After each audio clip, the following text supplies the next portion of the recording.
Welcome back to Writers World Radio episode 42. I'll be your historically inaccurate host, Matthew Graken. So, you can't just write, you don't have to just write in the now.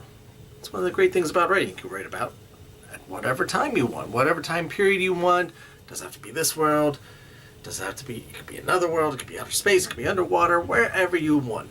But today I want to talk about timepieces. Writing in a specific time period. Ancient China, ancient Greece, during the reign of the Roman Empire, the Mongolian rule of most of the Eurasia continent. What is important about writing in specific time periods? Well, you have to do your research. As I've mentioned many times before, research is very key, and this even more so, because you have to realize the advancement of different technologies, or when certain things appeared or were used, not used, how they were used. Say you have a time traveler going back to ancient Mongolia. Would they be able to use their cell phone? No, because there was no cell phones back then. So even if they turned it on, well, the device would turn on for a time period until the battery dies, because they can't charge the battery unless if they, in their time machine, they could charge it up. But they wouldn't be able to make a phone call because there would be no cell service. Or look things up on the internet because there would be no internet. But something that did exist in ancient China and henceforth ancient Mongolia: ceiling fans. Believe it or not, the ancient Chinese did have ceiling fans and ice cream. Very important. They did have ice cream. So you may not think about it, but it wouldn't be out of context to have a ceiling fan running in a house, or them going around eating ice cream in the summer. But the cell phone, definitely not. Or making phone calls. Certain vernacular would not be properly used. Something else, how did people dress? What did they wear? Different customs. Things that you have to keep in mind. Many men actually were more prone to wearing jewelry than women back then. Women still shaved their legs, though, back in ancient China and ancient Japan. That was a very common practice. So, again, things that you want to look up, you want to research. When did people start doing things? Who were doing the things then? Was it more of a male thing? Was it a masculine thing? Or was it a feminine thing? Was it more of the women? Some things that we do or are recognized now as being more feminine were not necessarily started as a feminine thing. It was something adapted initially for the men, and then the women started doing it themselves. Stockings. Ancient England, the men would be wearing, their socks were actually, they're called stockings. They wore stockings, knee-high stockings, below their trousers. But then became adapted into the feminine culture. So, again, some things to take in consideration. So, research. Pick your time period. Look it up. Maybe speak to a college professor or some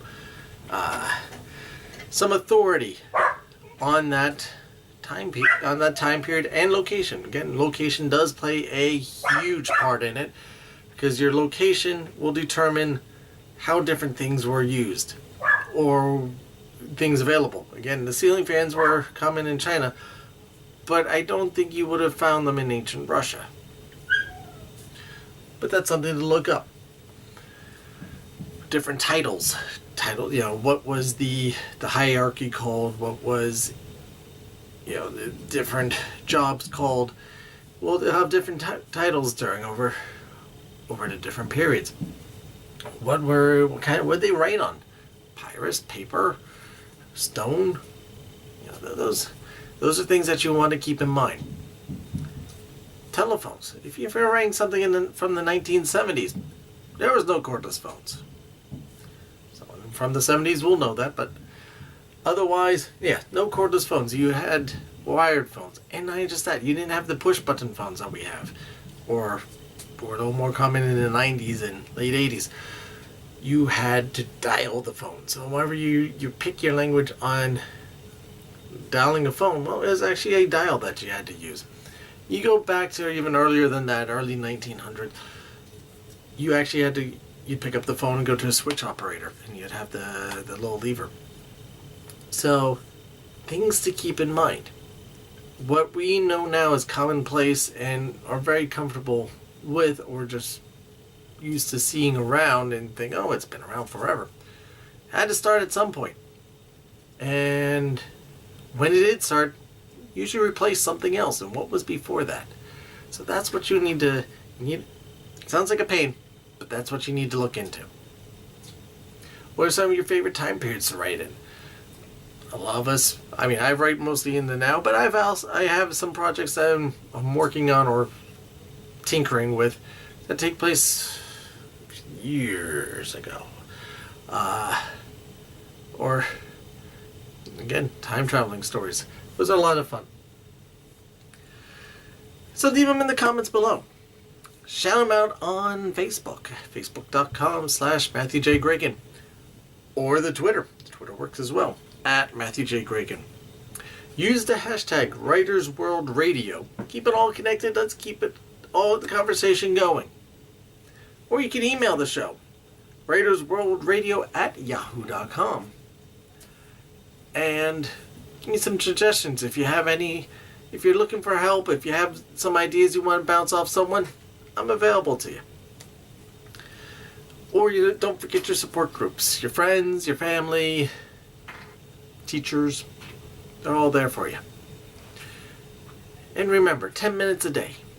10 minutes a day of writing and researching, at least minimum. You don't have to limit to 10 minutes a day, but as long as if you get 10 minutes a day, you'll be amazed what you can do in a week, in a month.